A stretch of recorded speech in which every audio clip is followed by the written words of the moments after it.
If you want to make things that make things better, have fun doing it, and learn to help yourself and everyone around you flourish, well, you've come to the right place.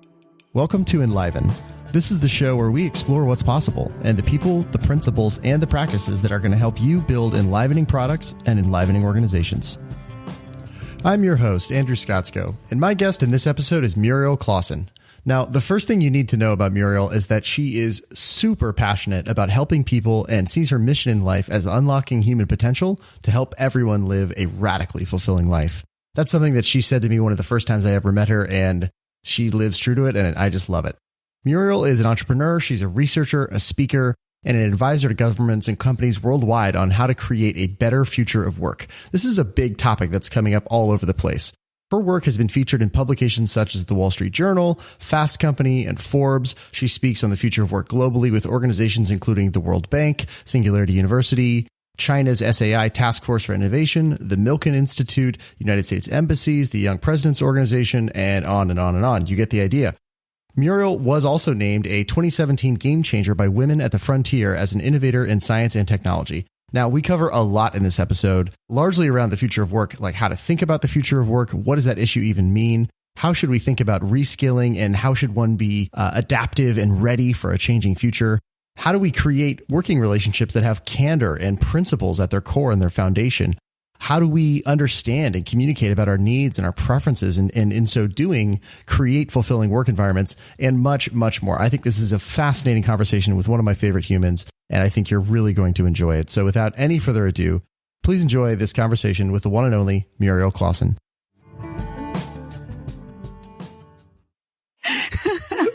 Okay, that's totally where we're going to start. So officially, Muriel, welcome to the show. Thanks so much for taking the time to be here. I appreciate it. Thank you for having me. Of course. So we were right before we hit record. You were just telling me about how you and your co-founder love to yell the Bill O'Reilly "Do It Live" thing at each other.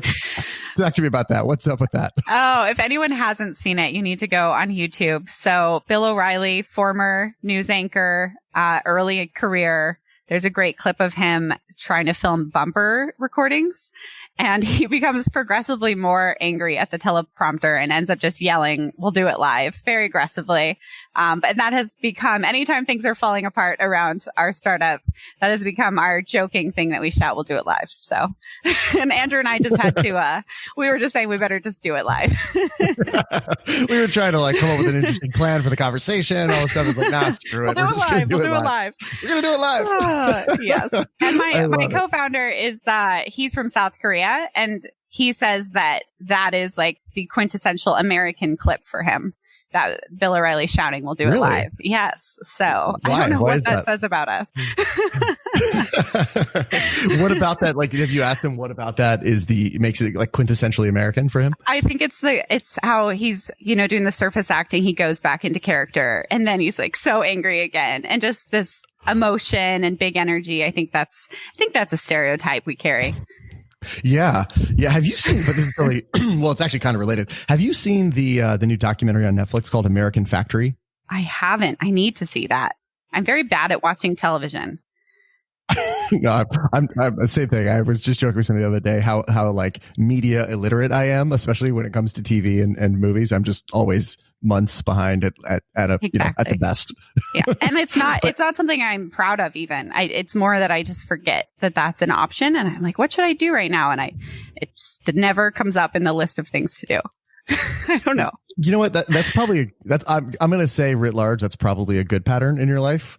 Just having known you for several years now, I'm guessing that's a good thing. It's probably one of the reasons you're so engaged and prolific in all the things that you're doing. But the reason I was thinking about the American Factory thing was it's very relevant to the conversation we're having today about the future of work. It's about a Chinese company buying and reopening a big American factory, an old GM plant in Ohio. And they talk a lot about the cultural differences between for Chinese and American workers working together. And I was curious, because I know you've done some work in China. Yeah. What's that been like, as someone who pays very, very close attention to workplace cultures and people in the workplace? Like, what has stood out to you as you've explored that in both of those cultures? Yeah, I mean, I love cultural differences. I think you see them in many, many small ways. I think the thing I'm always struck by, though, especially when I was doing some work in China, is how similar people are. That's always the thing I come away with. I think people think of China as this really, really different culture than the United States. But at the end of the day, you're there. Everybody's, they get grumpy, they get hungry, they get happy, they laugh, they cry, families are families, workplaces are workplaces. The funny difference, though, that stood out to me is how we write contracts. So in the United States, how so? We hedge against negatives, and we explicitly say what those negatives could be. That is not how you write a contract in China. That's like bad luck for the company. That's a way to like shoot yourself in the foot, and you can't have negatively worded things. That was the biggest difference I saw. And there's other funny stuff like that, but it's only the little stuff like that. It's never the big things. It's never the big human things. Yeah, that makes sense. But I'm really curious. So how do you write a contract in China?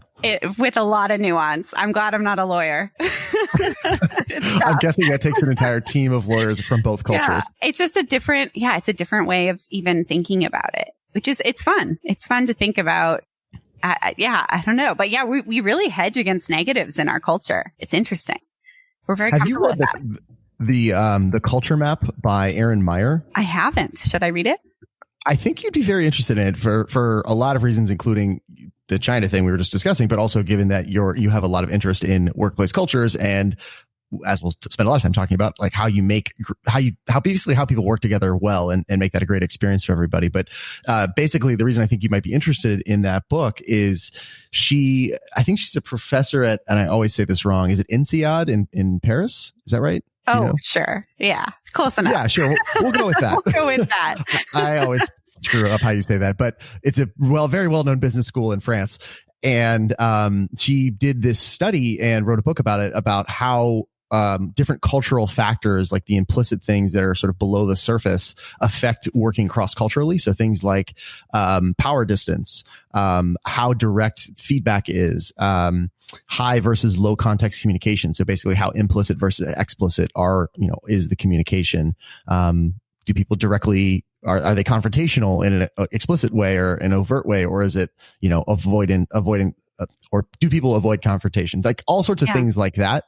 And then she sort of maps it across cultures. And so when you're working cross-culturally, you can look at that and see where you're going to have big differences in the way people approach a certain element of working together. And then you can hopefully get ahead of the problem. And I'm familiar with all of those ideas, and I think they're really true. I also think everything you just said is kind of tied to how we present, how we communicate, our preferences of how we act. And that's where I think the differences show up. I think latent traits, that kind of unseen, I think humans are very similar across the board. And then it's when you say latent trait, what do you mean by that? The thing that's kind of hard to measure, that kind of unseen, things around personality. I mean, we find that like big five personality, there's some fluctuation across cultures, but it's pretty, I mean, there's more variation within a culture than between cultures. And yeah, I just think that, so that's where I think humans are deeply similar, and we have all these really cool nuances of how we present that. And so the main thing I try to get people to focus on is not like what's different about cultures when you're working together, but just having competence in really communicating your preferences and where you're coming from, and just like giving them the best opportunity to understand you. A lot of communication's cleared up when we do that. I've been thinking about communication a lot lately. We actually have a book we're working on around it. And that's one of the ideas that's really helped me. I read a book a while ago by Thich Nhat Hanh. I think he's in your neck of the woods, right? And it's Art of Communicating. And he talks about how communicating, he comes from a Buddhist perspective, and he talks about how, from his perspective, the role of communication is to reduce suffering. And we reduce suffering by giving someone a chance to be understood, and by giving them a chance to understand us. And I thought that was such a good idea. And I think that's like the best tip to navigate cultural differences. I work super closely. I spend 80 hours a week with someone from a different culture. And there's so many times we could misunderstand each other, but we have this beautiful relationship because we lean into that, and we give each other a chance to be understood, and we give the other person every chance to understand us. I think that's beautiful. Actually, I'd love to hear you talk a little bit more about how you do that, because having been a founder myself, I know how intense it is, and the founding team dynamics are that's a whole thing, right? Like getting that right and getting that to work well is challenging. And I mean, it's like any relationship. It takes work and time and effort and energy and commitment and so on and so forth. But I'm really curious, like what have you found to be effective? Because in addition to all the normal stresses of doing a startup together, you also do have this cross-cultural difference. So I'm curious, like what are there any specific practices or ways that you make that work? Yeah, we have a few. We have a few kind of rules in general that we have with each other. So one, we've adopted that idea of radical candor. I'm blinking the author right now, but that Kim book, Scott. Yes, thank you. I knew you would know. You're on. It's one of my favorite books. It's over on my book. I can see it right now across the room. Yeah. So that idea. So we adopt that philosophy pretty universally. We also just I think we both take the responsibility to help the other person be open-minded. So this is a principle I actually got from Ray Dalio Principles. There we go. Another great book. Another great book. So there's this idea of like, it's important for us to be radically open-minded, to be able to work with others effectively, all of that. But you also can communicate in a way that helps other people be open-minded with you. And we both have really worked on some of those things. So for example, there's just some body language things that can completely convey a different message to someone. And we have permission even to check each other. If we're ever in a tough conversation, someone's allowed to even say like, hey, can we like lean back on this one for a second? Or we're willing to let each other kind of cut the air with a knife when we need to. That's one big thing. Also, though, we set aside time that we're actually just getting to know each other more as people. It was so funny because I had no idea that he had been in the United States for a year of high school. I've known this guy for now 6 years. We've worked together so closely in our PhD programs and then as co-founders. And I had no idea he'd spent a year of high school. And it's funny, you can think you know everything about someone and you really haven't gotten to know them fully. I mean, even people who are spouses for 40 years say this. So always giving each other room to still get to know each other. But then also we just have a rule of like, I trust you. You've proven your character to me. And so I'm going to adopt the most generous explanation with you always. And if I'm ever giving you feedback, it's because I'm on your team to help you do better. But I'm also not going to get hung up on every little thing because I have the most generous assumptions behind everything that you do. And he's earned that. And I think I've earned that too. And so we're very fortunate in that regard.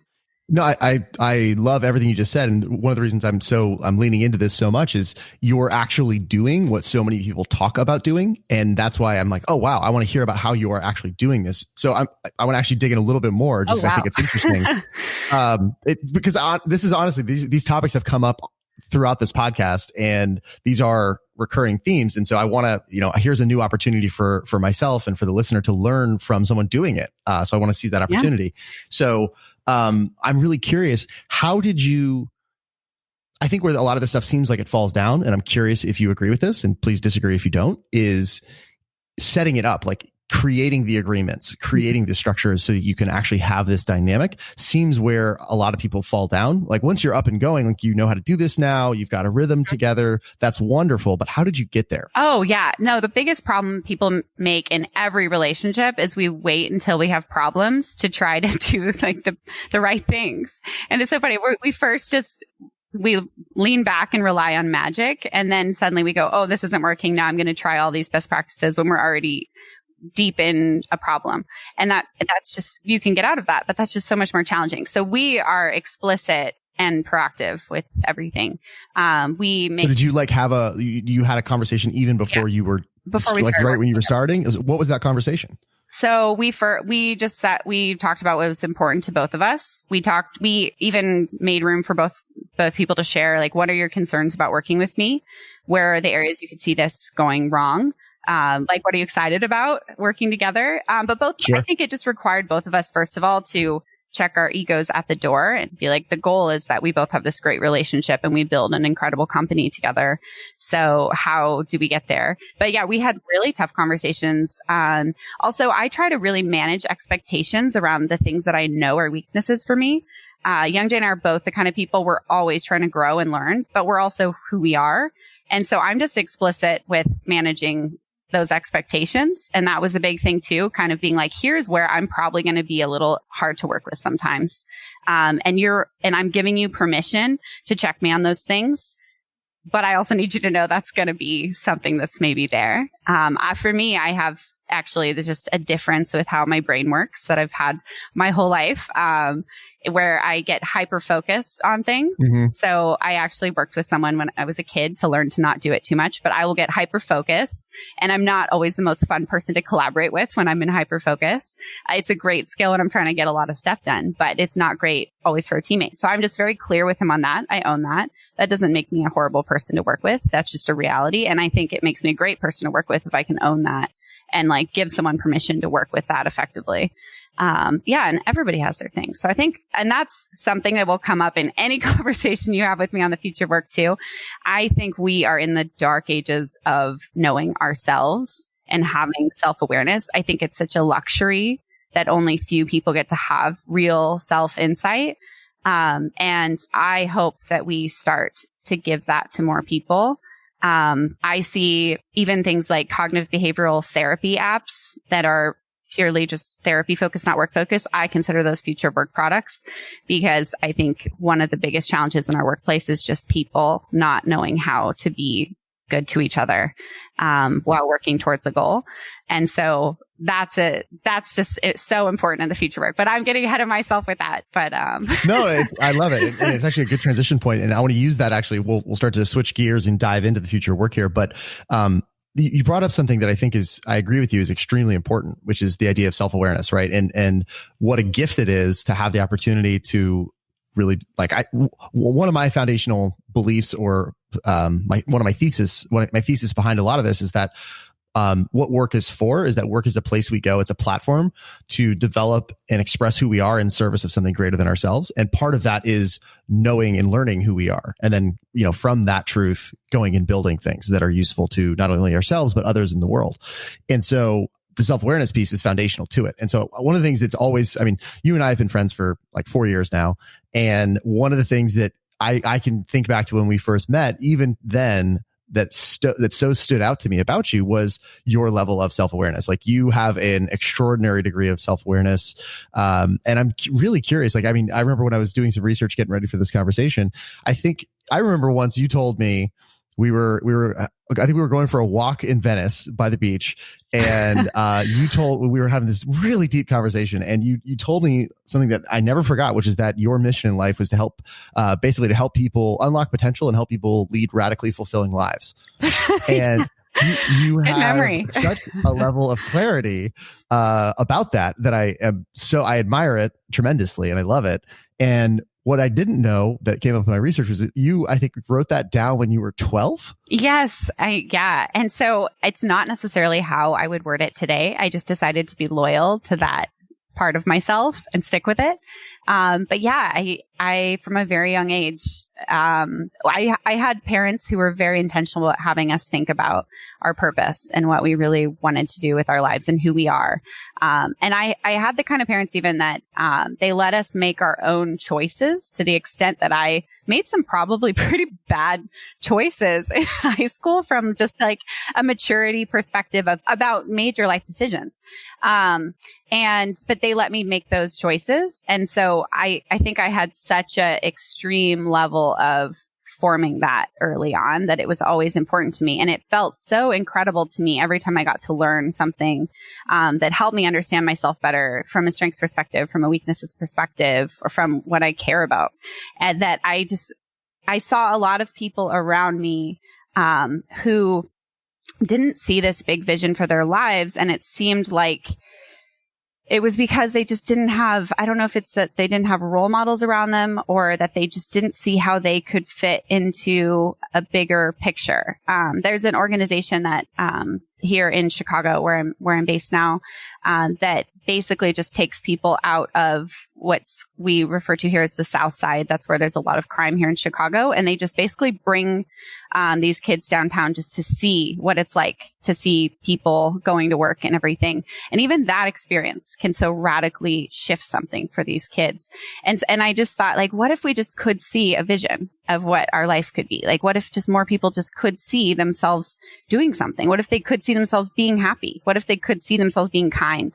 And I just think that we lack that vision in small and large ways. And so that was always really important to me. And I'm so grateful that I I was raised with those ideas. I consider that a huge privilege.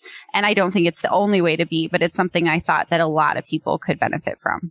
And it's what I wanted to work on. I love it. What was it like? Because you reached a level of clarity at 12 that many people far later in their lives are still trying to get to. Yeah. How did you do that? I was a weird kid. I mean, I was at a hospital and someone escaped from a TB ward who was having some mental health challenges, and I got infected with tuberculosis at 9. Wow. So I had a very different year at kind of a pretty formative age, and I'm fine. I was, awesome medical system worked great for me. At that time, I was able to get great treatment, which I feel very fortunate because people do die from that disease around the world still. But yeah, after that, I think I just had a different mentality. I didn't really care about fitting in as much. And I just became kind of a weird kid. It never wore off. I'm still a really weird kid. You are, and I'm a huge fan of it.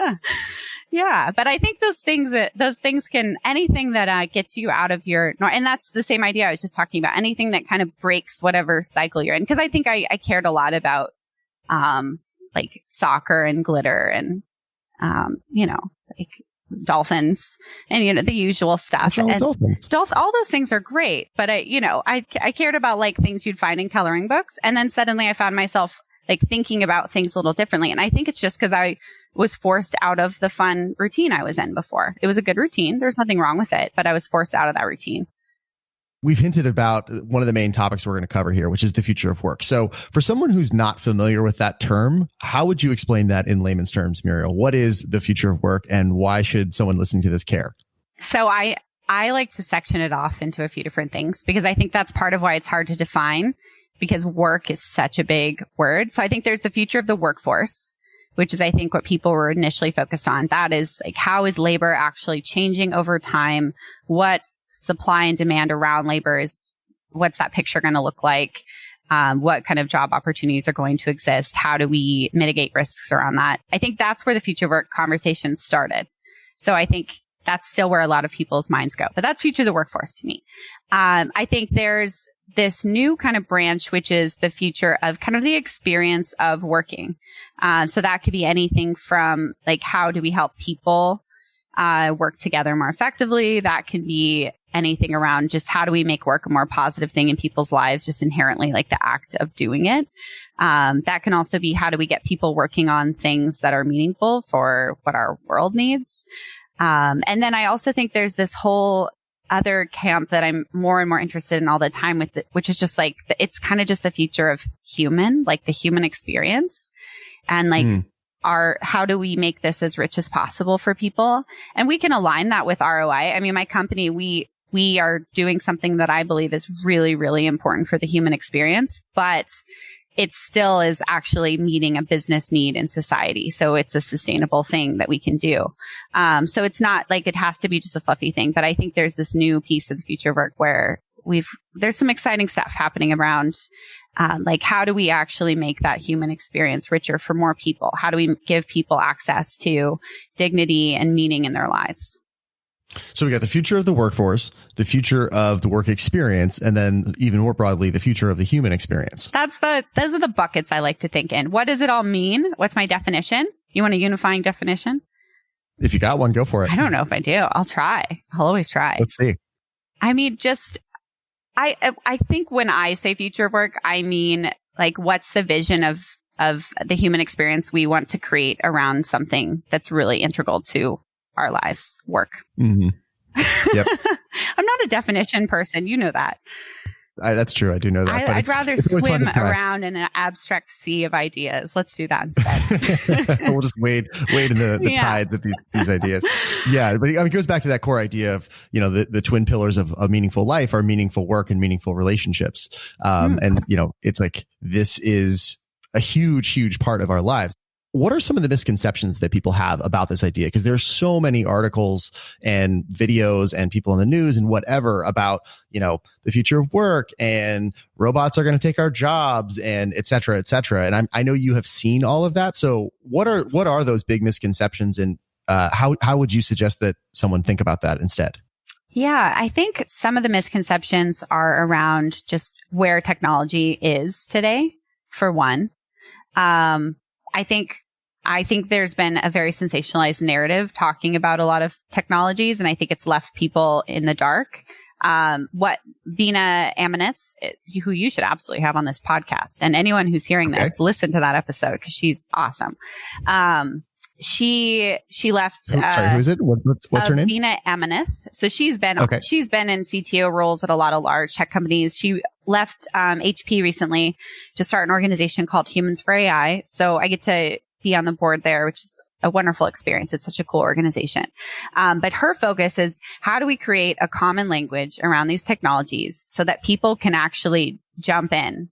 And she's very focused on diversity and inclusion, because she says that the outsized impact that all of this kind of, especially AI, can have in society and how we make decisions in micro and macro ways, that can't be informed by just one type of person, because the data that we're using and the bias there and how we structure that data and how we apply then our tool to problems, there's so much opportunity for bias at each of those points that it is so critical that we bring more people to the table. So she doesn't want everyone to become a programmer necessarily, but she's really focused on how do we get domain experts or people from all walks of life speaking a common language so they can be a part of developing tools of the future. And I love that idea, because I really think that I think it's very easy to be like, oh, this is an important skill. Let's have everybody learn this skill. Let's all become a programmer. That's the future. And we forget that there's actually room for lots of different types of people at the table, and things are richer when we bring a lot of perspectives. It's just figuring out a way to bring those perspectives together. So I love any kind of common language approach around tech. Any organization doing that, please reach out to me. I would love to parrot what you're doing because I think it's really important. That's one piece. Another misconception, kind of related, is this idea that there are like certain skills that people need to learn and that we can just like re-skill people with like shoving those skills down their throat. I think just the whole upskilling thing. So there's a version of upskilling and reskilling I agree with. So I'll tell you what I don't agree with. Well, actually, I'll give you an example of part of what I think could be better just in how we do this in society generally, and then I'll go to the details. So if you think about old, I love to read about like Kublai Khan and all the old Mongol hordes and old military strategy and stuff. That's all really fascinating. You're a Dan Carlin fan, aren't you? I don't know. Hardcore history? Can't confirm or deny. So back in that context, there was this idea that we look at kind of the power, the human power we have in a civilization, and then we'd form a strategy around it with our military, right? Now we have corporations that say, okay, here's our strategy. Here's what we're trying to achieve. We're going to plug people in to be that kind of human power behind it. And I think there's pros and cons with both. But I think that is one big flaw in how we're thinking about the future of work. Because I think we're still thinking like, okay, here's what an organization is trying to accomplish. Shove people into where there's going to be a spot for humans. And I think as long as we're thinking about like, okay, here's what a job will exist in the future, let's shove people into that, I think we're missing out on a lot of potential. I think we're limiting solutions that we can see. I'm much more excited by the idea of actually understanding people better, actually understanding competencies, capabilities, knowledge, skills, abilities, other characteristics that they bring to the table, and then coming up with the constellation of ways we can apply that. I think then we're going to come up with a lot more solutions. So just that whole mentality of how we're thinking about like, oh, let's figure out the top 5 skills you need for the future and then go shove a training down everyone's throat around that. I just think that's just not the way we're going to make leaps forward as a society. I think we make leaps forward when we have something that is greater than the sum of its parts.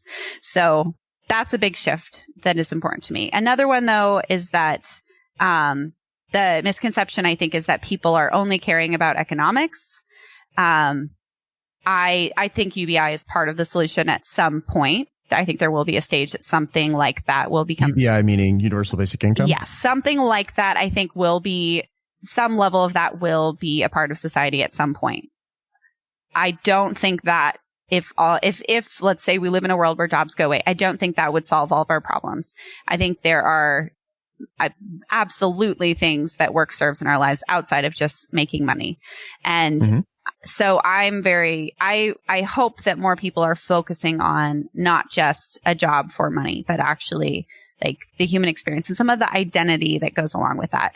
I've worked with a lot of like truck drivers in the research I've done over the past several years. And it's not that they're scared of losing just the economic piece, which that is scary. There's a lot of truck drivers that have taken very large loans out to drive their trucks and whatever.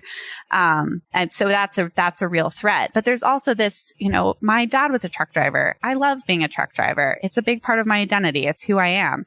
And so I think just assuming that we can be like, well, here's a higher paying job for you. We gave you the skills for it. Be happy. I think that's the wrong mentality too.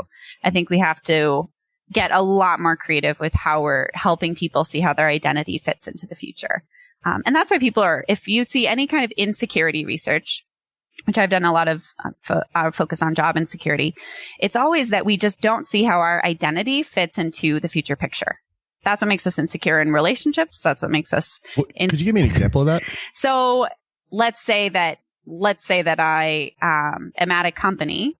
And my specialty is that I would come up with these great reports. And that was kind of what I was known for. I would come up with these reports that everyone would read, give like a really holistic idea.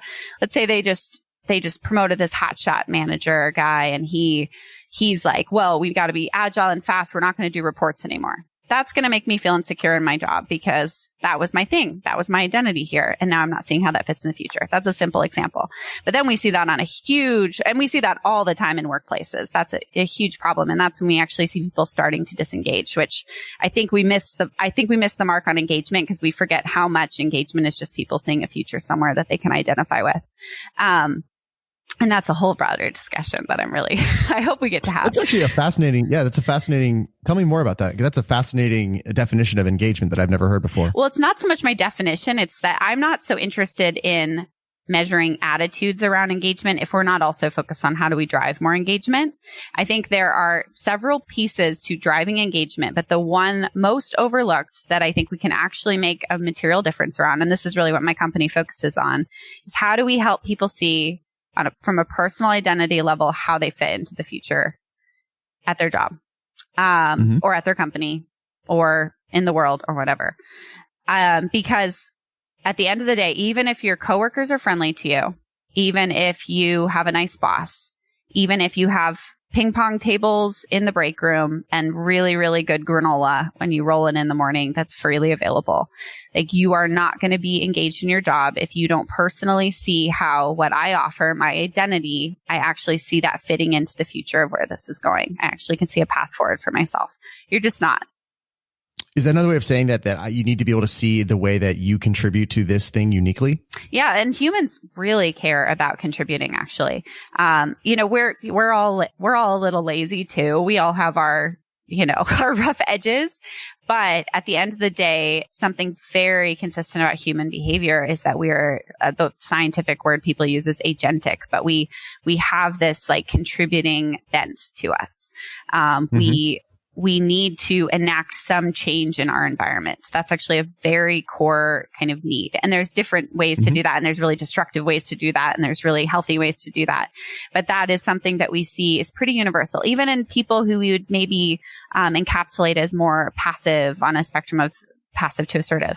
Like, still we see that people have that need to kind of enact something on their environment, be a part of something, leave a mark. That's a big need. And so if you are a totally replaceable, interchangeable, have you ever been engaged in a relationship or job where you felt like a completely interchangeable piece that they could just immediately replace and you would have no value and not even be remembered? Yeah, it's a crap feeling. Yeah, it's a crap feeling. You're not going to be engaged in that job. I don't care how good the free granola is. So that's where I think the whole engagement, the whole arena around engagement has really missed it, is that we're focusing on some of the kind of symptoms of or some of the kind of icing on the cake, but we haven't actually thought about how do we drive the core of what makes someone engaged. And the really cool news, and this is what Young Jay and I stumbled upon and then got so excited to work on, is that there's a very effective way of actually driving this that also helps people learn and grow along the way. And that is what is driving the engagement, and you're getting your people to grow. So we're okay, what's that? And that's what we're building. I mean, that's what we're working on. Okay, I'll bite. Tell me about that, Muriel. What is that? Yeah, that's what we're working on. In the past, I was a part of, there was kind of this trend for a little while that I was lucky enough to catch the wave of when I was in my early 20s, where executives were hiring early 20-somethings to be their executive coaches, which it was a funny concept. But I think the idea was kind of, well, we're not needing someone who's a business expert. We want someone who just thinks differently and can probe with the right questions for us to learn about ourselves. And that's why it was largely effective. Because executive coaching is mostly just a self-awareness exercise. You're really so typically using actual assessments or some kind of psychometric test, something like that. You are figuring out kind of a snapshot of where this person is, maybe a more holistic picture of who they are in a static way as well. And then tying kind of some changes that would be good to organizational strategy. And you're just really then just reminding them over time to focus on the right things. That's really executive coaching in a nutshell. Okay. And so we were looking at that process, and we realized that's actually, when you take that same approach and you apply it to someone at any level in organization, that's actually an incredible way to make them feel engaged. You help them understand their identity, how that identity ties to organization, and you're guiding them along their pathway to get where they're going. And so we were like, okay, so you can't afford to have an executive coach for every single person in an organization. How do we make that possible? And that's what we worked on throughout our PhD. We were always throwing around ideas of how could we actually scale that. And we figured out how to do it. It's not going to be the same as working with a person, but we basically took so many, more than you want to know, psychometric tests that measure anything from personality to mindset to technical skills to leadership capabilities. We put them into this model where we're looking at all the linkages between those expected relationships with tons of historical data. So we're able to create this kind of machine learning model where we can get just a few insights about someone and already have a pretty holistic idea of where they might land on a lot of these things. We trigger them with insight, which we're calling a nudge. That's the vernacular that society has adopted for that. And then we just do that over time. So we basically figured out a way just to scale what we did as executive coaches with the technology. Okay, so let me just make sure I'm understanding this. Not only for myself first and foremost, but also for the listener. So when you look at your experience in executive coaching and that field or set of practices, essentially what I think you're saying is that you're working with someone who is working to understand you and not only who you are, but who you can become and how that fits into the future that you want to create, whether it's at this organization or in your life or both. And then sort of over time, it's almost like they're creating a mirror and they're holding that mirror up to you so you can see more clearly how you're acting in this moment relative to who you are and who you want to become. And then you can course correct and over time continue to live into that future you're trying to create. Is that the core of this? Yeah, that's the core of this. So, I mean, our customers work with us because they are trying to drive engagement, typically focus on reducing turnover, and they have serious reskilling needs. So they have things, the competencies that their people do not have that they need them to have.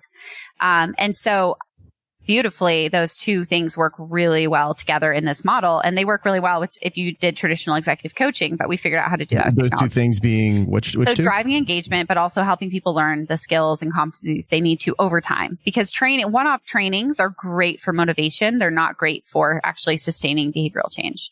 So basically it's a very simple tool in the end. So somebody, who is an employee at one of the companies we work with, they have an app. They interact with what looks like a chatbot. It's not a true chatbot, but it feels like you're having a quick conversation. You're just answering 3 quick questions, though. This is like a 30-second session, and then you get your behavioral change nudge of the day.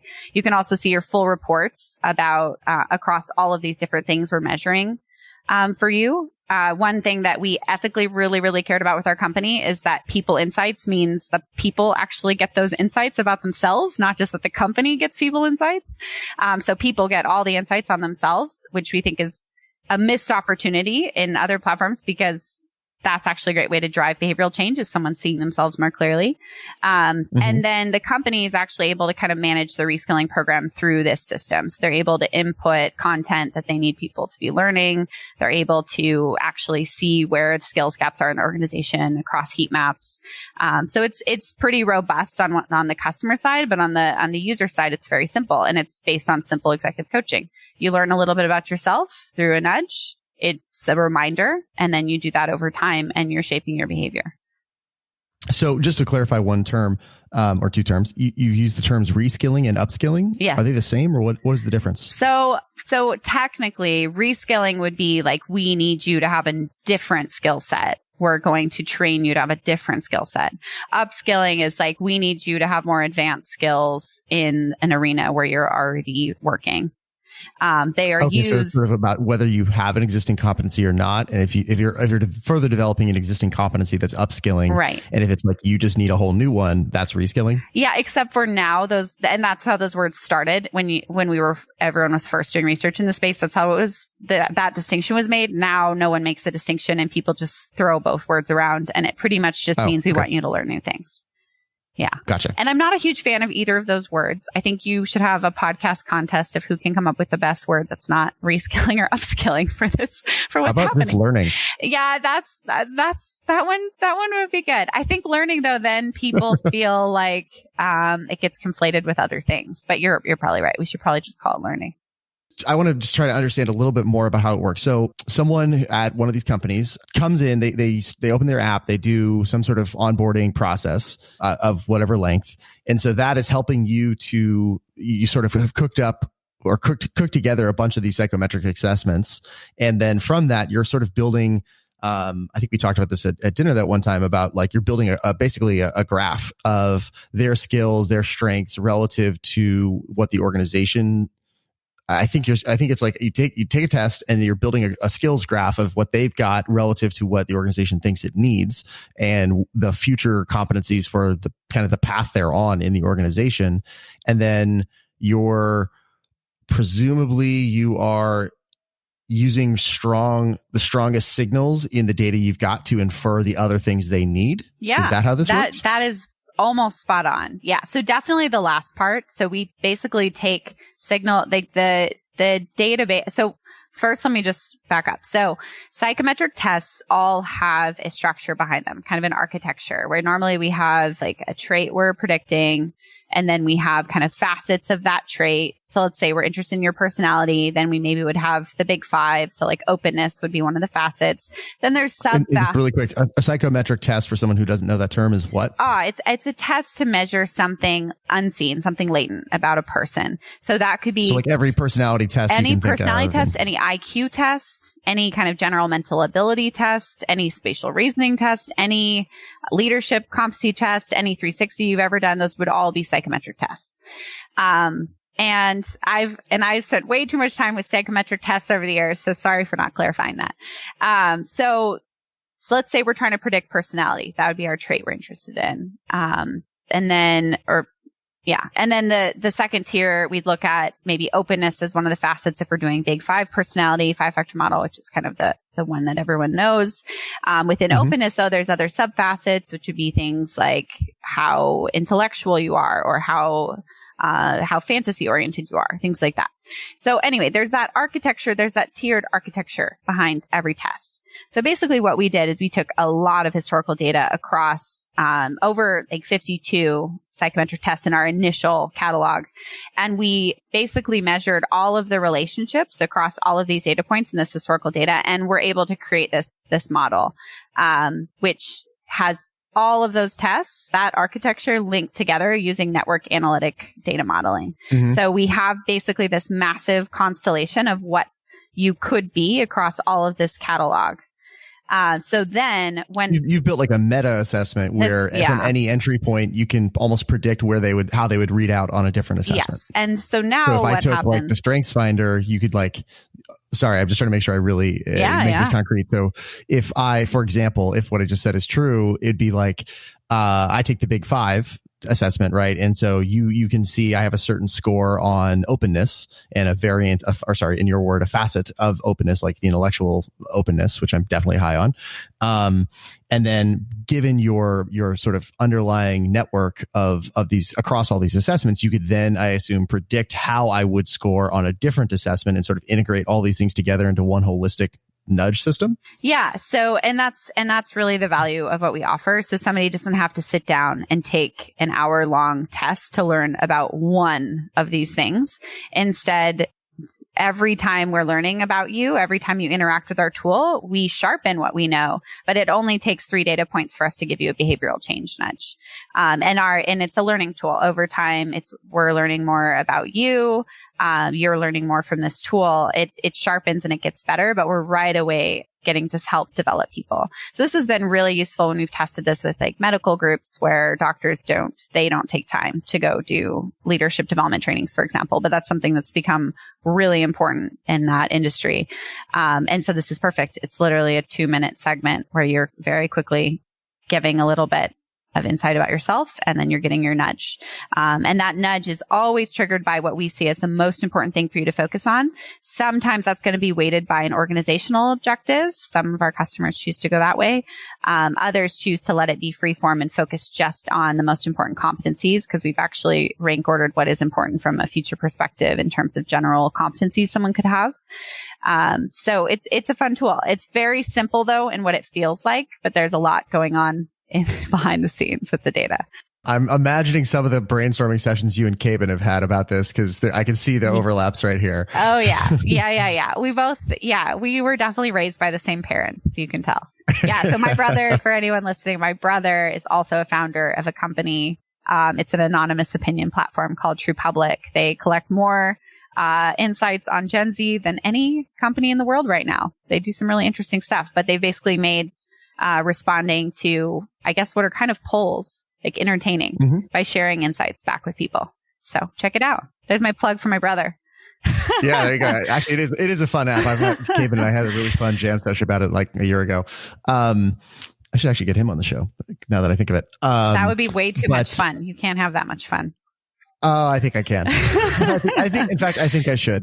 So I have 2 questions about what you just said. And this is sort of, we're diving into a little bit of how the sausage is made here and the product side of this. I'm imagining, and you sort of answered it, but I want to just clarify. So if I'm someone taking your assessment, right? And so basically I'm trusting your assessment that it's going to guide me in a good direction for my future, for the future I want to have. The question I would have is, and I'd like you to just expand on this. How are these recommendations being made? What is the North Star you are guiding me towards?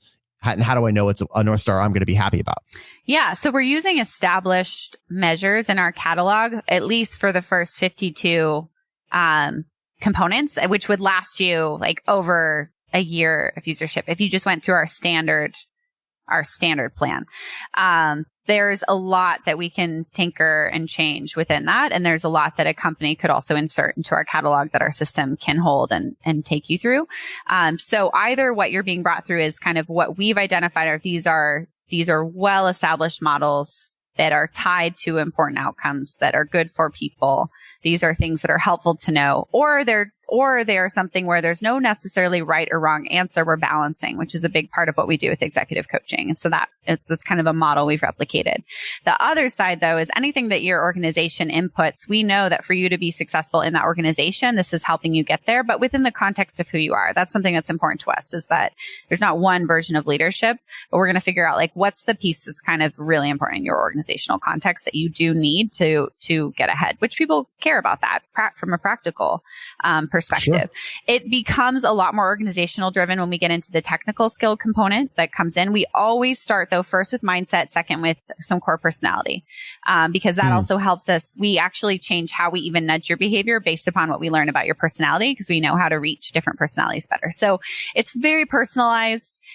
We do some light customization for organizations, but at the bare bones level, like why should you trust that it's getting you in a good direction is because it's based upon, years and years of historical data of what did we learn about executives that we're trying to accomplish something and how did we get them to a better place. Nothing is going to make you be like a worse person in terms of character. It's all things that increase like how you are treating people well, like prioritizing effectively, making, prudent decisions, thinking critically, understanding how to get buy-in from other people. Anytime we're talking on the soft skill side, it's something like that. Some of those universal things that are effective.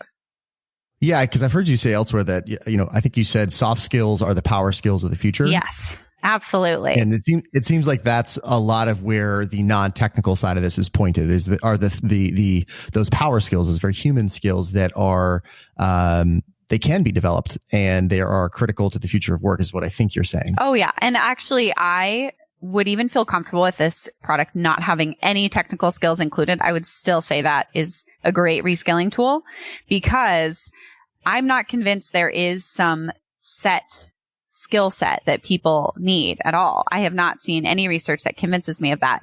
What I think people need is to be very self-aware, very adaptive, and very able to learn in the way that is going to be most effective and proactive for them.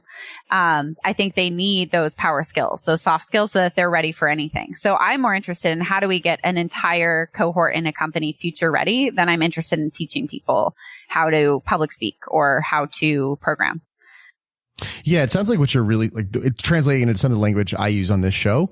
It sounds like you're really much more interested in the foundational meta skills that will enable someone to be anti-fragile to any future that comes their way, as opposed to being future resilient with a specific skill like programming. Yeah, 100%. Yes, you said that perfectly. We will have you do all of our marketing from now on. Okay, cool. Well, good thing we're recording this. You can just lift it. My gift to you. Thank you. Awesome. Yeah, no, so you said that perfectly. On that note, is there a difference between there's a term that I'm glad exists now that has come into usage in the last few years called anti-fragile or anti-fragility. But I've also seen a term thrown around a lot in this conversation when I'm reading articles or on the news or whatever of sort of like quote being future resilient. Do you think of those as different things, or how do you think of this? So I've used both for years. So when I first started working on the future of work in 2013, I would always say future proof. And then I was like, oh, don't say future proof because that doesn't make any sense. And then I switched to this idea of future resilience. Like, oh yeah, I'm like stealing ready for anything. But then it was actually one of my PhD advisors at the time. He's an awesome thinker on this topic. He's teaches out of Goezetta's business school at Emory University in Atlanta. Does really interesting research now, by the way, with machine learning tools in hospital settings and everything. You should have him on the show. He's great. Cool. Do it. We'll get all these people on the show. Yeah, get everybody on the show. We can have a big reunion of all the people I love on the show. I love it. It's great. So what he said though is he's like, he's like resilient. He's like, that's like the dig in your heels and like let the wind blow against you, but you're not going to fall. He's like, is that really the best we can do? And he challenged me to think differently than that. And so since then I've really embrace this idea of future ready, mostly because I just don't like the word anti thrown into something. It's just not positive enough for me. I like a positive spin on everything. Sure. So I love the idea of future ready and it's not, that doesn't mean you're perfect. That doesn't mean you have all the skill sets, but you have this readiness to you, that you can take on what life throws at you. And so I like that a lot better than resilience. But I think all of this comes down to like, how are we defining these things? I think how some people define resilience fits that. But that's the idea. I like to kind of picture that person who's just almost just like, okay, pass me the ball. I'm gonna they're just like nimble on their toes, ready for whatever. Yeah. Put me in, coach. I'm ready. Put me in, coach.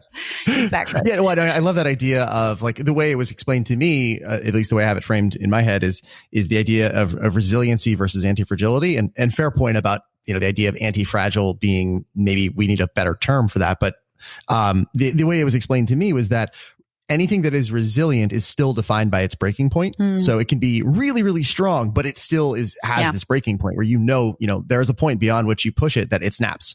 Whereas something that is anti-fragile is actually aided by that which pushes it, right? So it's like, it gets stronger the more it's attacked, so to speak, right? And so that is, while that's a bit of a negative metaphor, it is a powerful idea if you could exist in a state of readiness like that, which I think a lot of it comes back to mindset, frankly. Yeah. But, so basically the whole anti-fragile idea, just a different word. That's what I like. Okay, that's cool. I'm down with that. I'm big on language in my life. Like I hold the language I use with myself to a very high standard of just certain principles that are important to me. So I get hung up on stuff like that, but anti-fragile is a good one. I love that. Love the premise. Okay, good. We're down with the premise, and we'll figure out the terms as we go. Yeah. So I want to zoom back out really quick on just the future of work in general. So what I hope to create for the person listening to this is sort of a context, a foundation to think from, because this is one of those big topics that is going to be around for a long time, and we're all going to have to engage in this topic, whether we like it or not. So I'm hoping we kind of just lay a conceptual foundation for people to think from and start to think for themselves from. So to that point, I have a question. So this is not the first time in history that there have been large scale fears around the impact of technology on human jobs and workforce. Going all the way back to the Luddites, right? This is I think this is officially called the Luddite fallacy. Far further, but the Luddites are probably the best known example for most Americans. Why is this time different? Or is it different? And if so, why? Okay. Well, first I want to debunk the idea of the Luddite fallacy. I do not believe the Luddites were wrong, actually. If we look at what happened to the actual Luddites, that community of people, they were economically decimated for 2 generations. We only call it a fallacy because we aren't the people who had to live with the implications of what happened to them. They were right. Their lives were actually destroyed by what happened. So I think that's one important thing to remember, is that history can go on and things can correct. And I actually believe that largely we will come up with solutions, and this will not be something that decimates the human experience or makes our lives horrible. I think we will correct. So what I really care about is the people caught in that transition, like the Luddites were. That remains something always front of mind for me. The most vulnerable populations, how do we make sure that this transition isn't brutal for those people? I'm not a person who believes this is ultimately going to be a bad thing. Over time, I think we are incredibly inventive, and we're going to come up with some awesome solutions that make this better. I also think work is very imperfect. I do not see it as something we need to protect. I think it is something that we need to improve.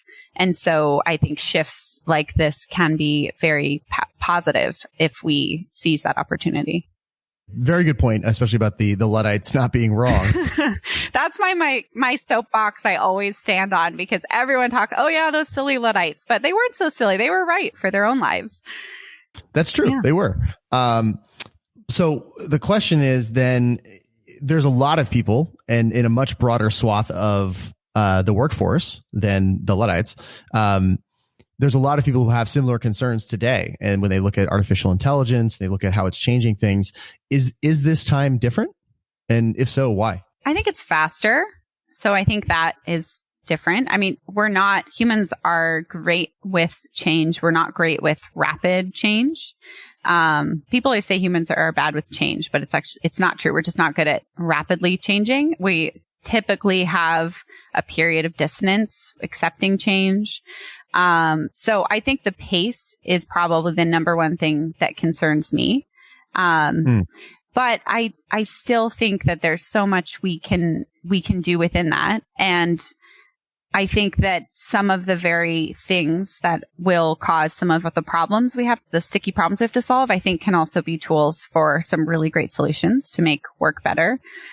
So that's what I'm focusing on. I think regardless, a lot of these technologies are going to be adopted in ways that replace jobs. So I just say, let's get really busy thinking about how we can also use these technologies or whatever other tools we have in our toolkit to make work better, to make opportunities for people. So that's what I'm working on. No, I love that. And I'm right there with you. It's something I'm actively researching right now. Is these changes at this point are inevitable. Automation of many jobs or many activities. I should say activities, not jobs, because jobs are bigger than activities. That is coming. And so there's going to be these changes. And I'm very interested in what do we do to help those people who are caught in that transition. So what do you see? Like what for someone who's listening to this, whether let's say it's someone who either wants to go do something about this directly by starting a company like you did, or maybe it's someone, an executive in a large company that has a lot of employees that are, very much on this path that are going to have their roles dramatically affected by these now inevitable trends of technology. What should we do about this? So there's so much to be done at different levels. So one area that I think anyone can make a difference, is just helping with the whole awareness piece. So there's a great story. I'm going to blank on the source on this one, so you can dig it and put it in the footnotes. But there's a woman in a town in Tennessee. Her town had been an experimental place where they had really fast internet or something. Great connectivity. I forget what it was. So her daughter and her daughter's partner had a couple of kids. They ended up, unfortunately, being victims of the opioid epidemic. They weren't able to have the children anymore. The children needed to go live with this woman. So this woman, because she had to care for the kids, she wasn't able to keep her job. So in any historical example, we would assume then that woman's life is ruined, right? That would have been kind of the ends of the story there. That would have been this whole family kind of broke down. But what ended up happening is she got hired by some tech company to do some support role in her town. She didn't have to move. She was able to work from home. She was able to care for her kids, and she was making more money than she did before. And she actually loved what she did. She loves her new job. So I think that's like the poster child of like this done right. Okay. Now, for that to have been possible, though, the most important piece in that whole puzzle, outside of just those opportunities existing, was that this woman needed some awareness of that even being an option for her. And I see so many interesting organizations that have popped up. I see so many interesting initiatives that different governments are doing at like a local level or national level. I see so many ways that people could be providing more economic security or job security for themselves. And it seems like we're just not getting those solutions into the right hands.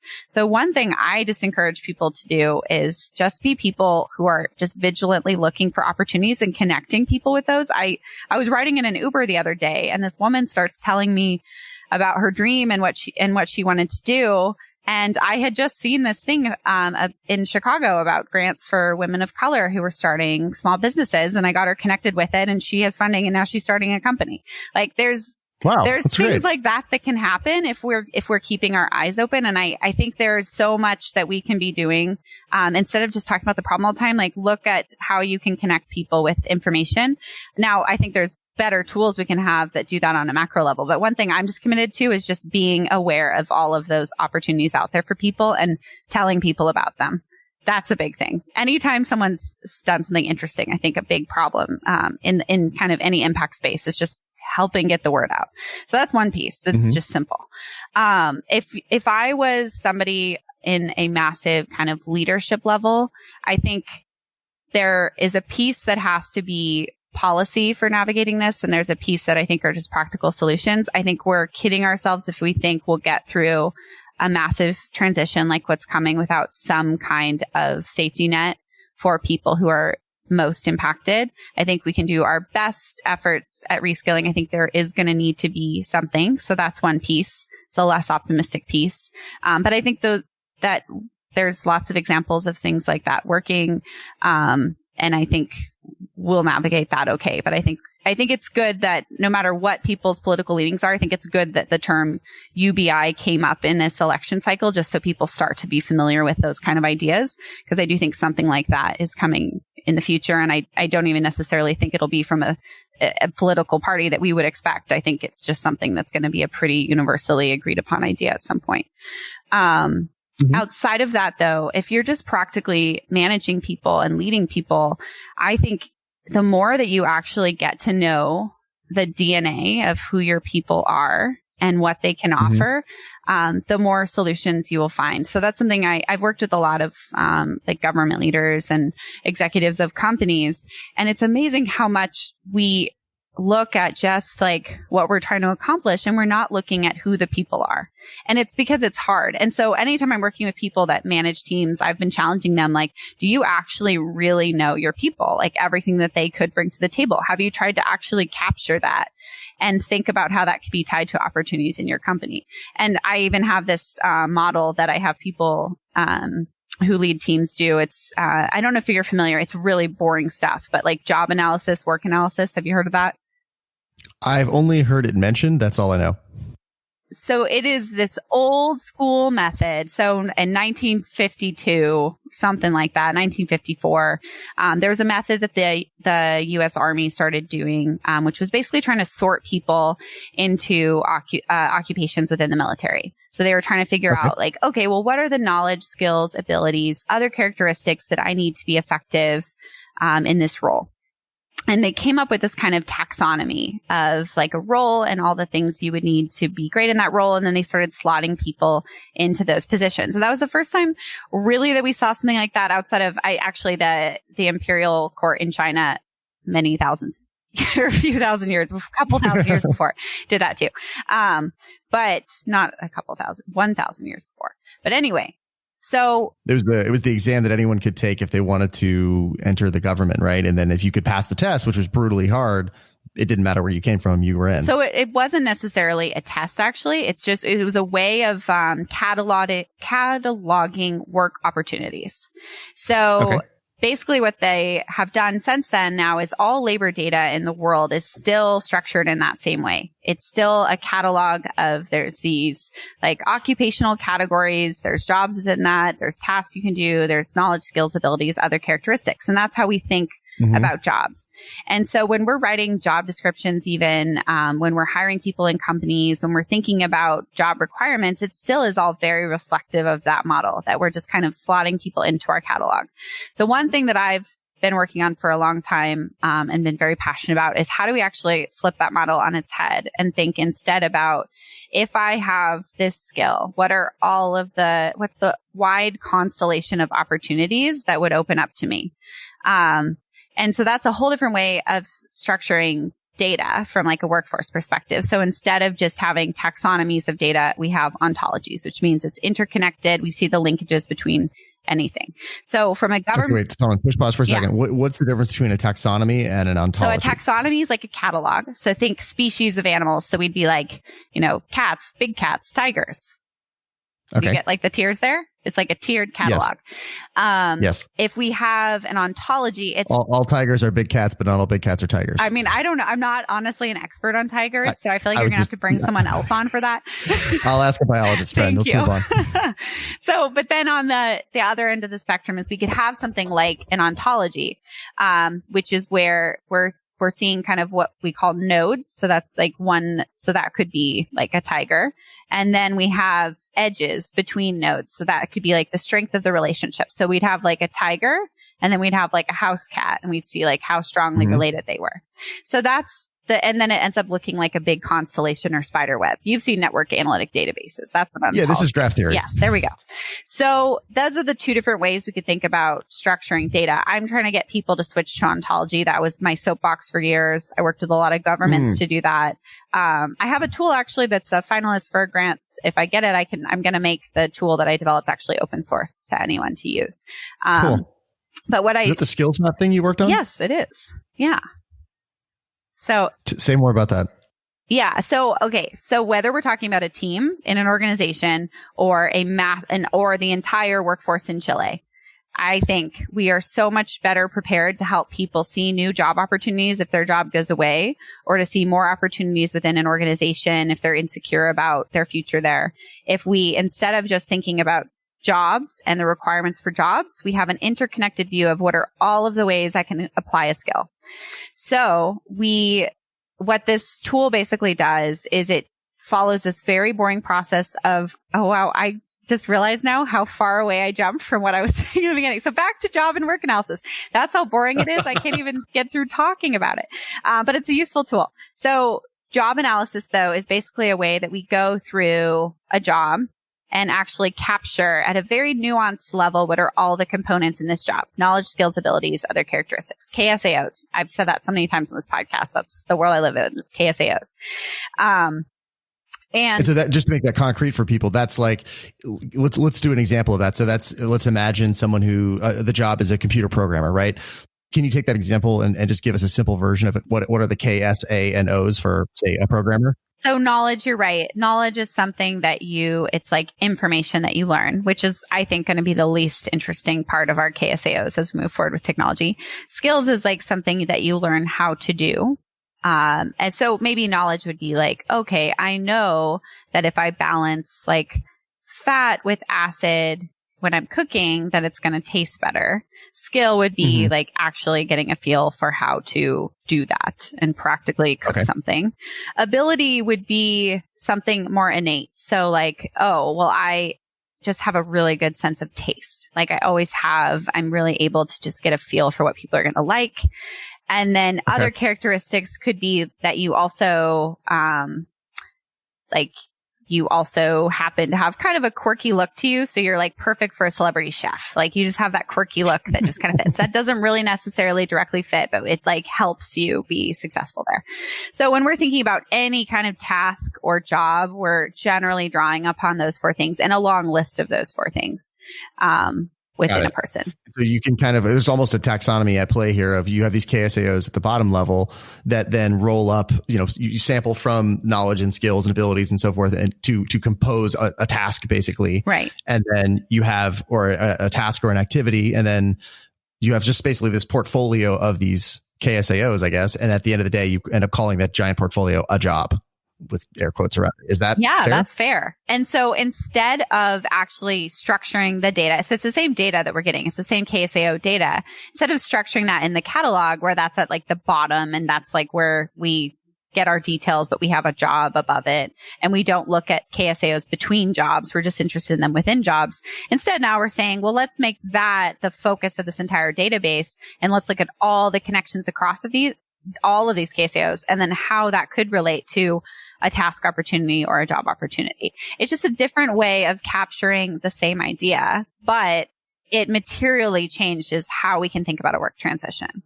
For sure. So to try and make a really overly simplistic visual metaphor, it's almost like a taxonomy is imagining it like a ladder, being structured like a ladder where one rolls up to the other, and then the other one is, it looks more like a spider web. Yeah, that's fair. Yeah. Okay, cool. And so by shifting from the ladder to the spider web, you can have many more transition points and abilities to adapt than this very rigid, hierarchical, almost vertical of like, oh, well, your ladder is no longer, your ladder's gone. Bye-bye. Yeah, Sorry. your ladder's gone. Now it's like, oh, I have this lily pad and God, I'm making so many metaphors mixed up. I'm sorry, listener. I'm sorry. This is how my brain works. So now I have some node, some point in the web, and then I can, instead of being dependent on one ladder that may no longer exist because it's now totally automated, now I can pivot from this one spot in the web to another thing that's connected to it, even if it's in a different, job or role, but it still leverages that same cocktail of KSAOs that I have. Is that the idea here? Yeah, that is. And so basically, the tool that I was working on for a while that hopefully very soon will be open source and anyone can use it. It just basically creates a common language of how do we collect that KSAO data. And then it gives you a tool to structure it, along with other data and opportunities in your workplace or at a workforce level.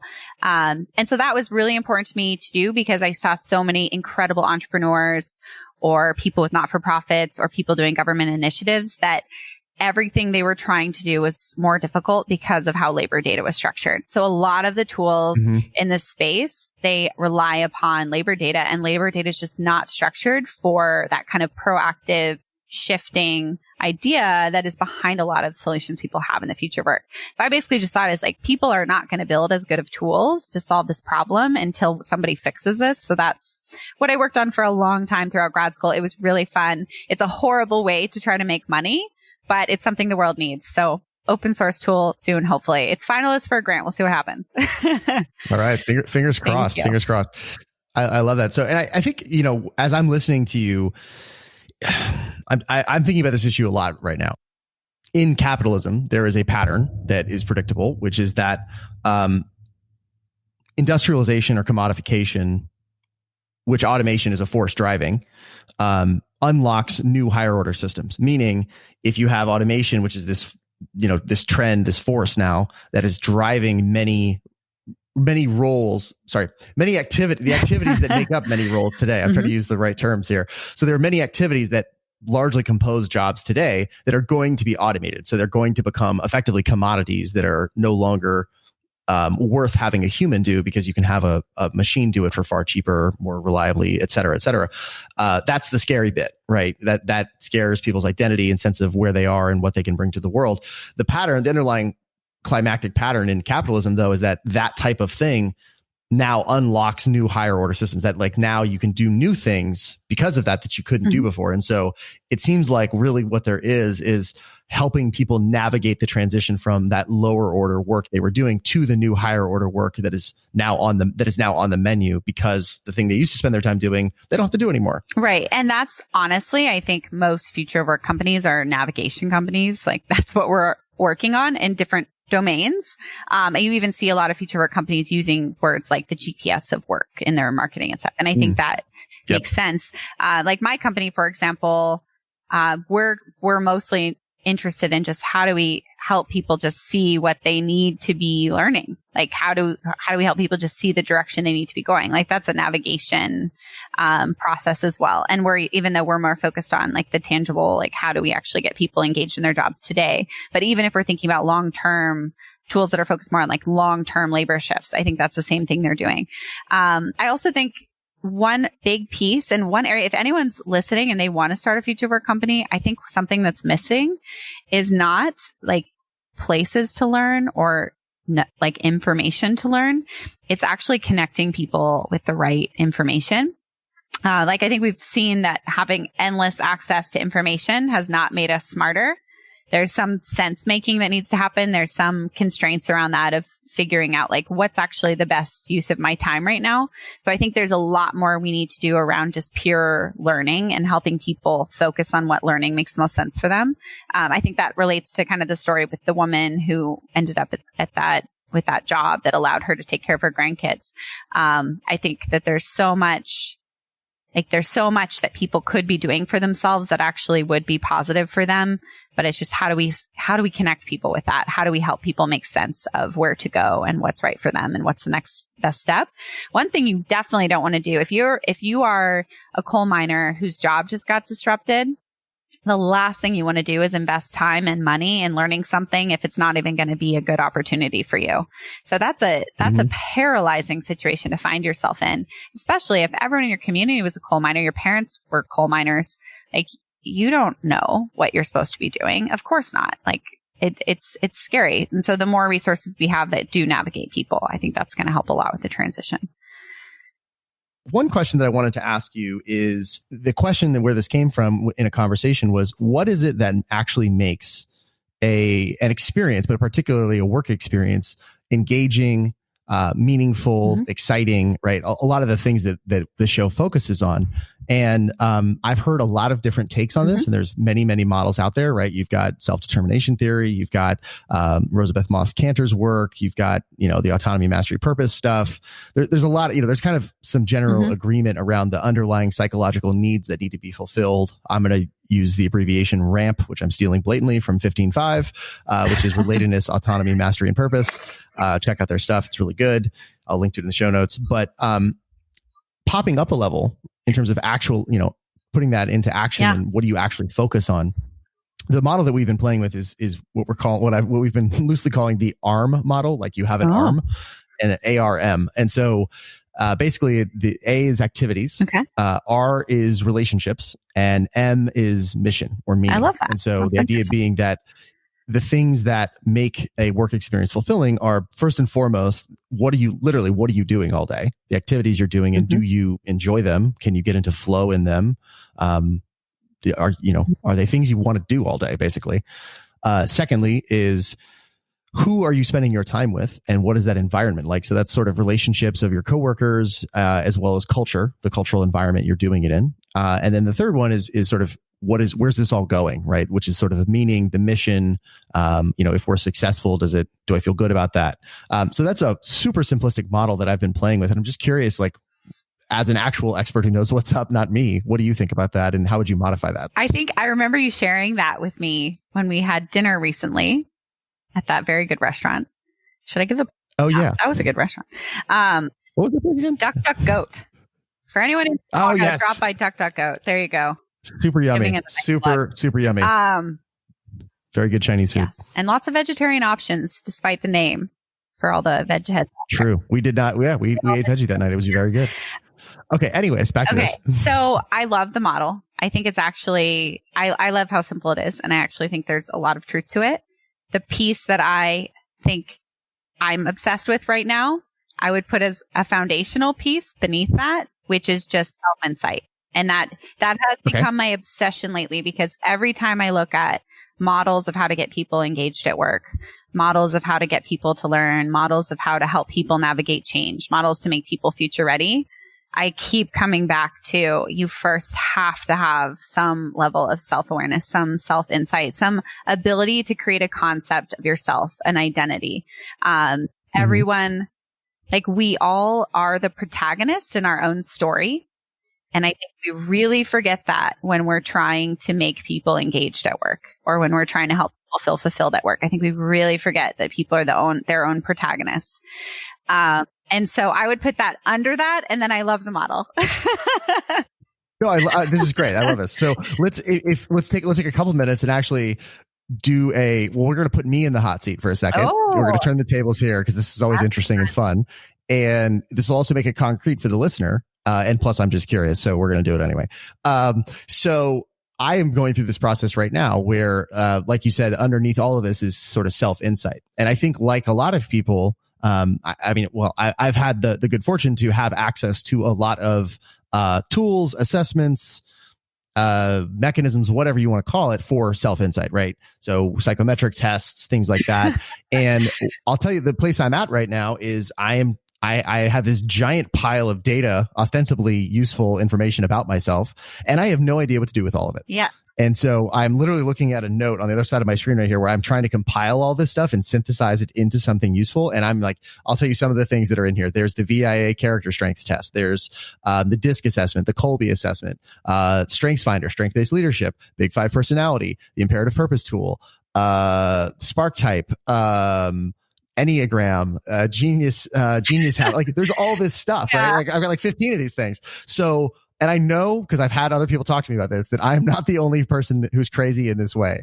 So what do crazy people like me do in a situation like this? Well, first of all, thank you for helping keep the lights on for all of us psychometricians out there. It's very kind of you to personally bankroll our lifestyles. I do my best. Appreciate it. $12 at a time. That is honestly part of why we created Anthill, because I think there is so much beauty in compiling a lot of different insights. I think there's a lot we can learn from each of those, but I think it can become a mess without some kind of sense making that brings it all together. And so I think anytime you're working on learning all of that about yourself, there's only so much that's digestible for us at any specific time point. And I think we have this desire to get to, like, what's the most important thing. And with a tool like Anthill, you can, I believe. But when it's you, I would just say look for a theme. Humans are great sense makers. That's one of the, I think, most difficult to automate skills. Look for a theme and just nudge yourself with it continuously. Get like a nameplate, but that people used to have on desks in like the 80s, and just write the word. Like, maybe you need to be a better listener, which you don't. You're an incredible listener. I should be a better listener. So you could listen and just look at it every day. That is how you would actually get the most out of those. I think the biggest problem is that we come up with this massive strategy of character change and all these things we're going to work on, when really, like, we're going to do best if we find an important thing and we give ourselves just a micro dose reminder that we focus on. So I think, every year I choose a word of the year, which a lot of people have started to do. I've done it since I was a little girl. I don't know when it became a trend, but it helps me so much because it's so simple. And it's one of those things that in those moments when you are your lowest self, you're so below the line, you're hungry, you're tired, you're frustrated, you can still bring a word to mind. It's hard to bring like a whole picture of everything you want to work on and everything you are to mind, gotta be but short. you can bring one word to mind. You always can.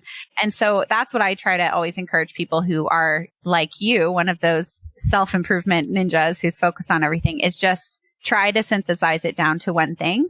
And then as soon as that feels embedded in who you are, move on. And that's really what nudging technologies like Anthill are focused on automating, but it's something you can do for yourself in that way with all the tests you have. But I know you're going to want the best thing. So you're going to kill yourself trying to figure out which thing you should focus on, but just pick one. Just pick one. Okay. I'm very glad you said that. And thank you for the advice. I will listen to that advice and take it. So you're telling me that basically I built a crappy version of Anthill in my notes. You built like part of it, but you didn't. Yeah, you made it way too complicated, but that's okay. That's okay. Okay. Yeah. Cool. So when can I use actual Anthill?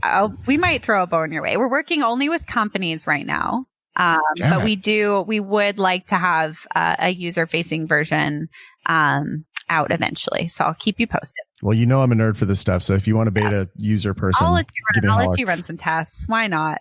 Okay. Anything for you. All right. Thank you.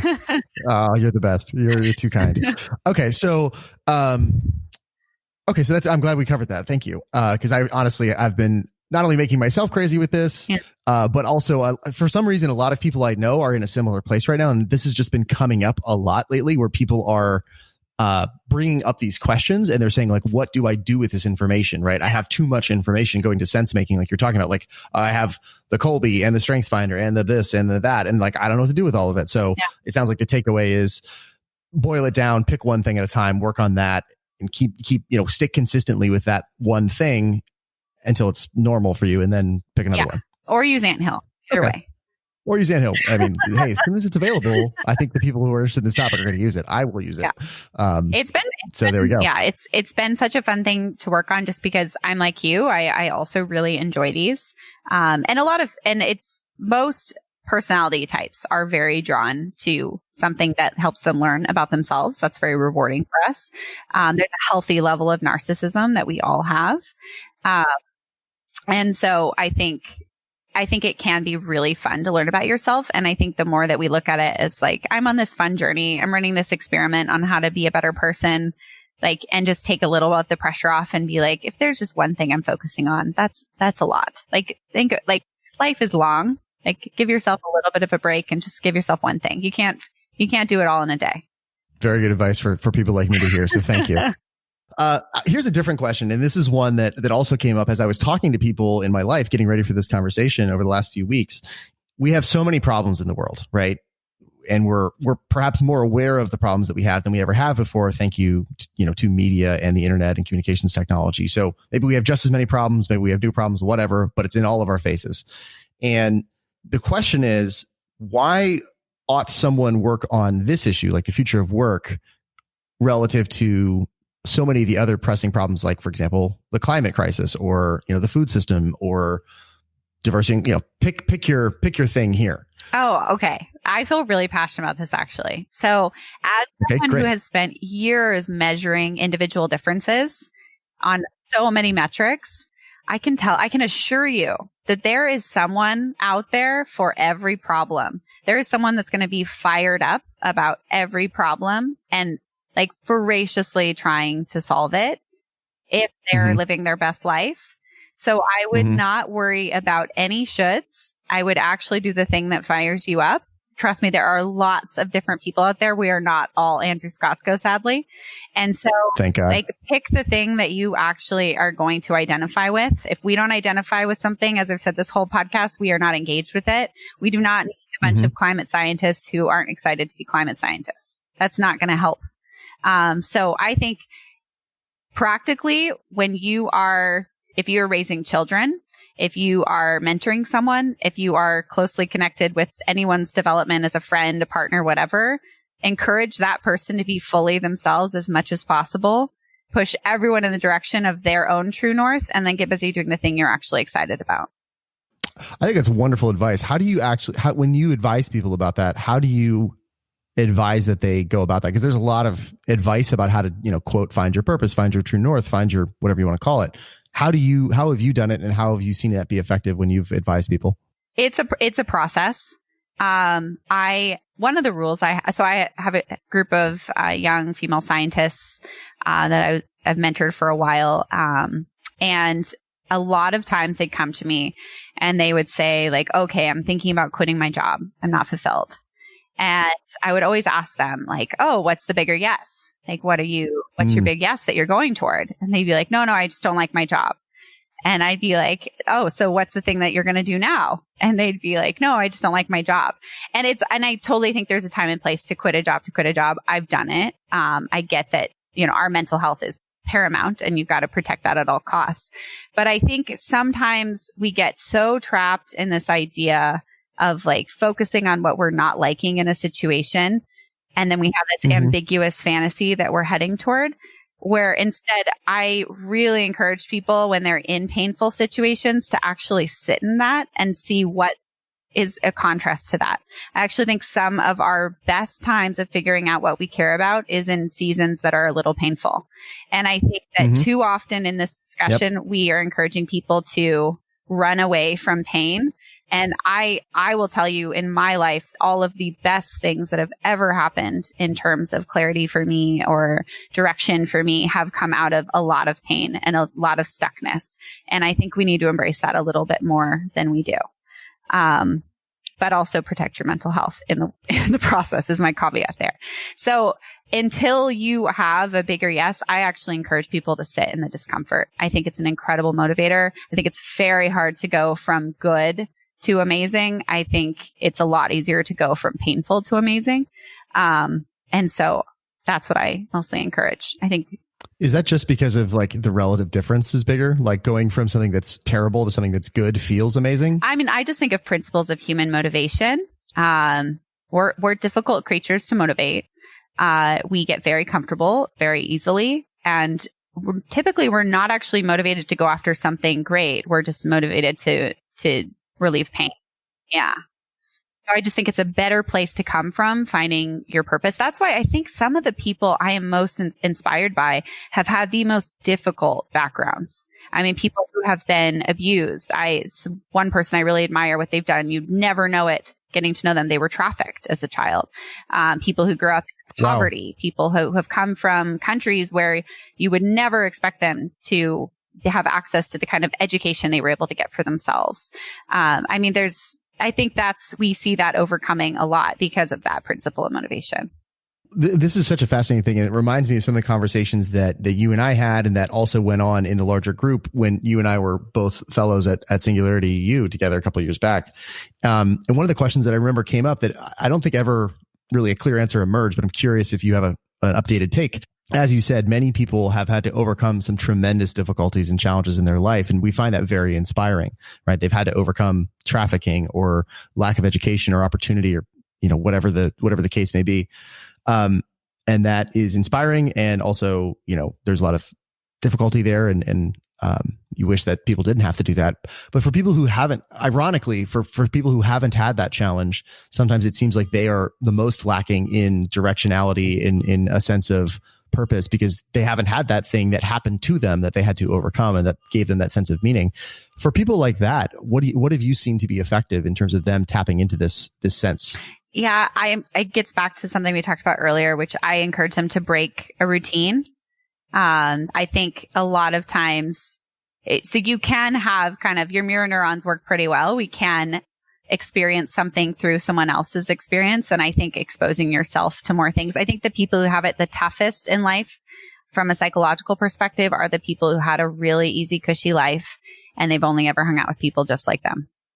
I think that's a really sad way to live. And then you've probably met people like that. There's no real lows. There's no real highs. They're just kind of bopping along. I think the only way to break that is to get out of your routine, break your routine, do something that feels markedly uncomfortable for you and different for you. But that's a personal choice that you have to make.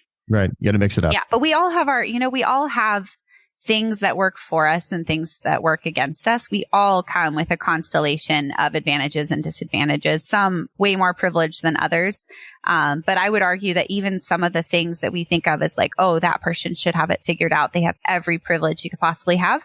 Those people don't always make it happen. And I think it comes back to what we're talking about now. I think there's a challenge component that is critical for growth. I think that if we had an equation for growth, like whatever is in that equation would have to be multiplied by challenge. And if challenge is 0, I don't think you're ever going to grow. You mentioned way back in the beginning, you're writing a book. Yes, but that is still... What's the book? That is still so under wrap. We don't even have our working title. But I have two... That's fine, but what's it about? Two awesome co-authors. One is an academic and one is an executive at a large tech company. And we're from 3 different generations, bringing a few different perspectives, talking about the future of communication. And we have this model we've developed of basically kind of getting back to what I was talking about in the very beginning, as you said, of how do we actually start to understand each other. As we're navigating all of this incredible change and this pace of change, it will never be more important for us to really understand each other and to be just really competent communicators with one another and to start to even relieve some of each other's suffering through giving each other a chance to be understood. So we're writing it in a really fun way. It's kind of a big story. We're profiling a lot of people that we've worked with, world leaders, executives, some characters all throughout, to kind of make a point. We hope it mostly just reads like a fun behind the curtains peek into a lot of really interesting lives. But there's a model throughout there that we think is really an important model for anyone, going into the future of work. So we're excited about it. Yeah. I love it. Do you guys have a target? Did you just start or where are you in the process? So we have been for a long time talking about these ideas, kind of, collaborating, but we are now finally shifting into making it real, with the deal and agents and all that fun jazz. So, yeah. That's so exciting. Good for you. Good for you. Congratulations. I cannot wait to read it. Again, if you want early readers or drafts or anything like that, I'd be stoked to get early access to your thinking. So one question is, what is something in recent memory, and that could be the last week or it could be the last 2 years, what is a change that you've made in your life that you think has had an outsized impact on either the quality of your life, your effectiveness, whatever the case may be, but small change, big impact? Oh, I think the biggest one for me is getting up an hour earlier and spending my first hour working on something that I'm super passionate about that no one else is expecting a deliverable from me on that thing. That has been huge for me. And sometimes I work on things that are very personal and sometimes I work on things that are actually just related to what I'm working on. But it's kind of that with budgeting, that pay yourself first mentality. I just started doing that with my time and it just sets a tone for the day that is really awesome for me. Yeah. I love that because I think before we hit record, we were talking about Warren Buffett and Charlie Munger, and it reminds me of Charlie Munger's whole thing about sell yourself your first and best hour of the day. There we go. Yes.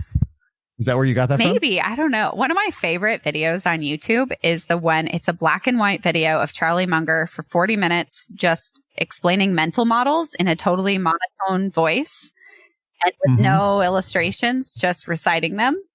If anyone needs something to do on a Friday night, I highly recommend you check that out. So I don't know. I probably did get that inspiration from them and didn't realize. Yeah, no, it's great. It's I think it's his famous speech on the psychology of human misjudgment. Which also goes to the other book that's sitting on my desk right now, which I highly recommend. I'm nerding out on this right now, not done yet, but it's called Seeking Wisdom from Darwin to Munger, and it's written by a guy named Peter Bevelin. And this is one of these books that I've been meaning to read for years, but it's like a condensed. I feel like this is one of those books where it's like if Charlie Munger, if you were able to bottle his brain up into something, this would be like part of that. I will check that out. So thank you. Unfortunately, there's no audiobook. I wish there was, but it's like one of those it's one of those books where I'm like, I'm going to be really glad I read this. I can tell. Yes. Those are the best. You have such a level of self-awareness and nuanced thinking. Who or what has so profoundly shaped your thinking? Oh, there's so many. There's so many people who inspire me. It feels like unfair to try to encapsulate it. Or maybe recently. Honestly, let's say the last couple of years. I think actually the broad answer is it's a very, very rare person I come across that I don't immediately find a reason to be inspired by them. Like, I actually think there is something really, really incredible in everyone. And I think I learned that from my dad. My dad has this deep appreciation for literally everyone. And I saw him live that way, growing up. And yeah, I think that's why it feels difficult to answer that question.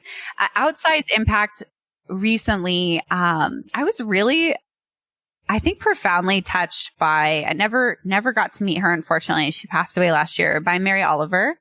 I can be a bit too kind of in my head, cerebral, a little robotic sometimes, moving through, executing on all the objectives I have for myself.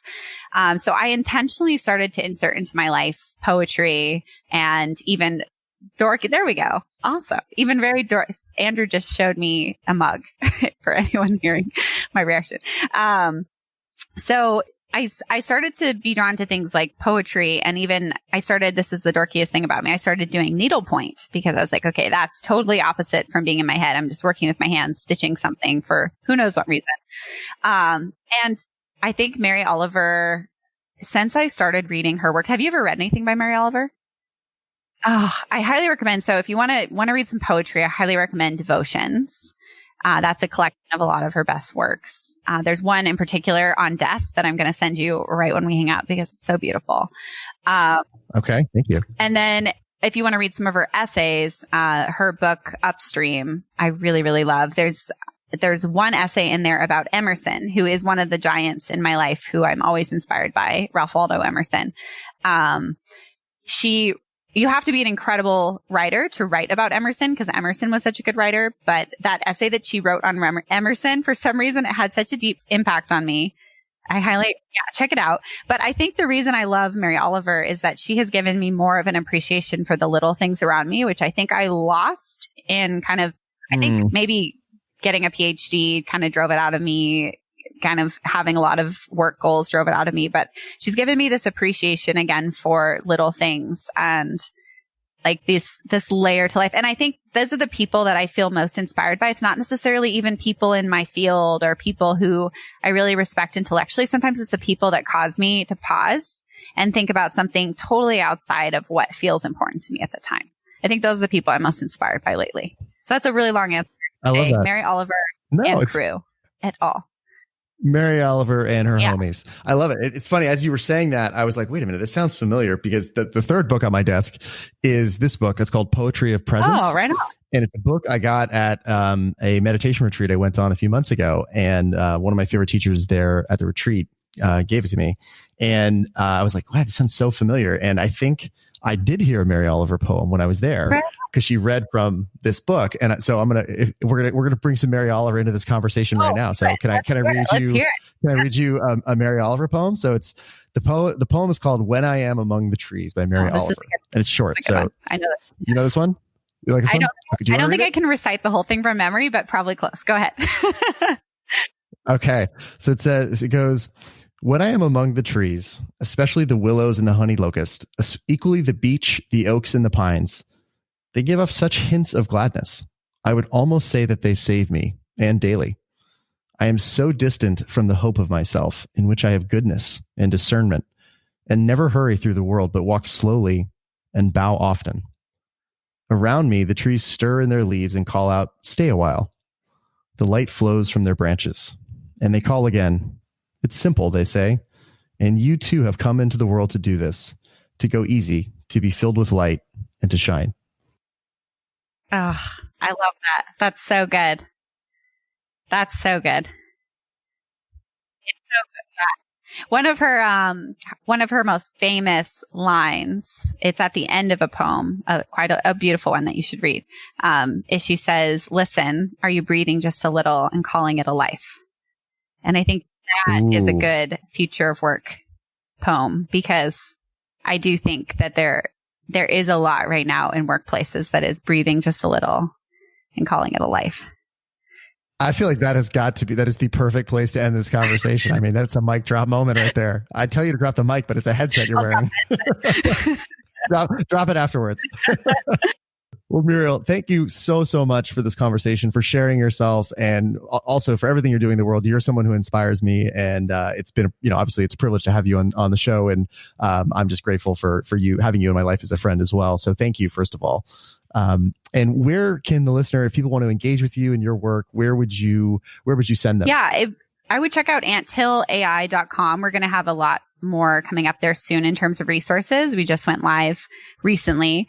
And then anyone who wants to actually chat with me, if you heard me say anything that you want to get involved with, I'm always open to hearing from anyone at muriel@anthillai.com.